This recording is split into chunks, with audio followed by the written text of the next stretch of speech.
Before games became formulaic, way before big budget games put realism before fun, and way before creativity was too risky for the gaming industry, we had games like Prototype, an action-packed superhero open world thrill fest. Some of you may be unfamiliar with Prototype, but it was considered to be very impressive in 2009, and I'm still surprised by it today. But Prototype isn't without its own issues. So the question is, should you play Prototype? Well, let's find out. The story of Prototype stars Alex Mercer, your average white guy in a leather jacket, hoodie, and good old amnesia, trying to figure out why he has Venom-like superpowers and why the military wants him dead. The story is told by Alex from a future point in time, retelling everything that happened to a mysterious figure. In order to find the truth, Alex will work alongside those from his past, and by absorbing others, he is able to see their memories. These memories allow Alex to piece together the events that led to him becoming a freak of nature. We have government conspiracies, unethical science, betrayal, and biochemical warfare. Basically everything you can find in an edgy action film. It's also refreshing to play a game from this time period because the writers made sure to get to the point. Unlike many game narratives today, Prototype isn't trying to run out the clock with filler. It's precise and direct, and it doesn't waste your time. Now, gameplay is where Prototype shines the brightest. Prototype is probably the closest we'll ever get to having a game starring Venom, ripping enemies apart like paper, causing massive destruction on a global scale. And if you need to take a more stealthy approach, you can always shapeshift into your absorbed victims. The bread and butter of Prototype is in its sandbox gameplay. Outside of story missions, you will have challenges that test the player's skills. These range from power-specific challenges that test your use of a vehicle or weapon, different variety of agility tests, and the occasional turf war. In free roam, you can mess around with the world by pissing off the military, destroying effective hides and military bases, or you could just run through New York City, flying and gliding your way around the Big Apple. One of the most crucial aspects of any open world game is getting traversal down pat.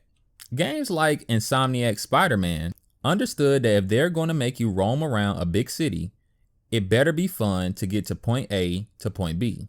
Prototype all the way back in 2009 got this right, and it shows even today. Combat itself remains fun today, but admittedly it does have some outdated decisions that were always awkward even for the time, but they were kind of normal back then if I'm being honest. Some powerful moves require unnatural button inputs, for example. Having to press square and circle to do one of the most powerful moves in the game is a very odd choice. Now when it comes to Alex and his offensive moves, he's laced with a crazy amount of them. Claws, razor blade, hammer fist, whip arms. Alex even has a power mode that boosts his normal attacks. Speaking of normal attacks, you have more moves and combos than most games in the same genre today.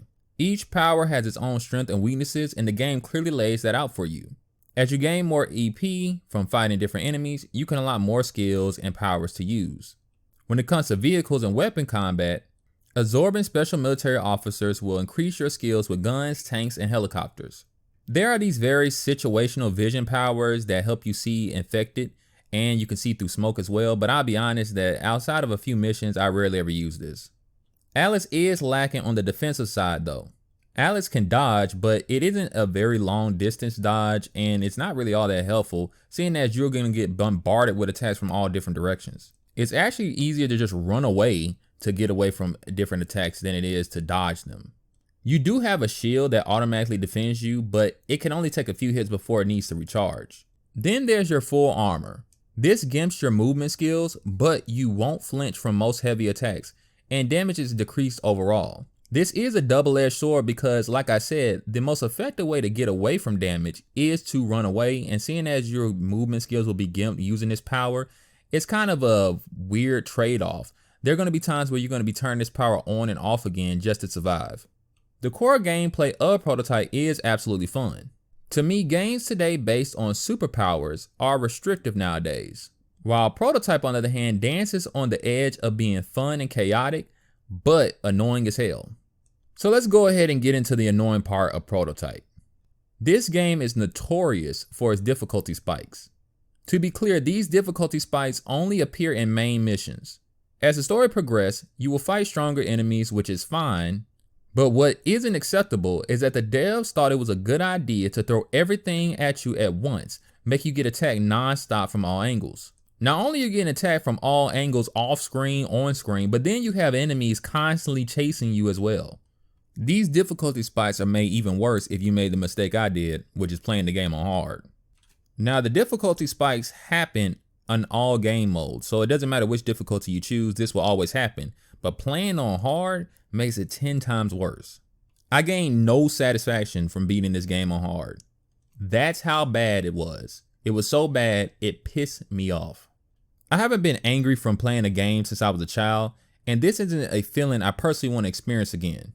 Now to be clear, I play games that people consider hard today, like the Souls games, Nihon, stuff like that, but those games are a lot different. There's a difference between a game being challenging and the fun is in the challenge. Then you got games like Prototype that just seem unfair and you have to do really weird and unreasonable things just to survive. Hard mode during story missions is so imbalanced that you no longer even feel powerful. In a game about superpowers, the best strategy on hard mode is actually to just use regular guns and vehicles, which kind of defeats the whole point of the game. Whatever you do, do not play this game on hard. I don't care how much you say you like a challenge. This isn't a challenge. This is just some bull. So should you play Prototype? If you enjoy games like Spider-Man, Crackdown, Saints Row 4, I would say yes. Basically, anyone looking for an open world sandbox game with tons of crazy moves, powers, and destruction all around, this game is going to be for you. It's just the perfect length, coming in around 15 hours if you play the game on normal, which leaves tons of replay value as this game is fun to play again, even if you are playing on the same difficulty as before. It also has a new game plus, which wasn't that common in the past, so you can take all your new powers over to a new playthrough and go through the game again. Now, if you're more into narrative driven games, this isn't really going to be for you. Prototype story is interesting and it's entertaining for sure, but it's not going to have a bunch of dialogue choices. There's not a whole lot to it. It's very straightforward. The story has a mystery to it that I do not want to spoil despite the game being old as dirt, because some people may have never played it. But I'll be honest with you, the mystery kind of goes away if you ever get confused because the game kind of just tells you what happens. It's not really all that deep. But ultimately, I recommend that you should play Prototype. Whatever you do though, do not play this game on hard. I don't care if it's for the platinum trophy. That's what I was going for. It's just simply not fun and it's not worth it.